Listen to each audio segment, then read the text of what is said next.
Miarabanao reo indray amin'ity fa 5 febroary 17 ity. Ny zavatra resantsika anio dia ny resaka subvention. Tsy maninona atao teny frantsay ary le izy satria hafa ihany raha atao teny malagasy le izy manjary mafangaro zavatra be dia be. Amiko manokana dia tsy mety loatra ny subvention satria manjary mampisy fitaka eo amin'ny toe-karena indrindra fa ny toe-karem-pirenena.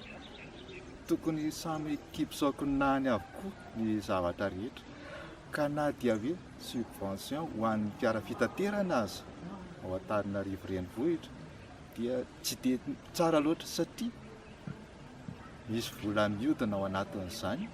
Tsika nahita soa tsara mihitsy fa taona efa 2022 no nolazain'ny zareo mbola tsy vonona ihany subvention izay voakropahana nomena. Zavatra tsy mety mihitsy izany.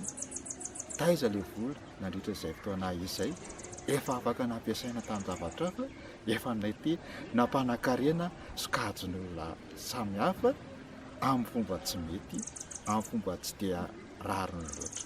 Izay no mahatonga tena hoe mitsipaka ity subvention ity. Izay no hevitra anio, afaka samy mamoaka ny hevitsika daholo isika rehetra raha rehetra. Elo matoka.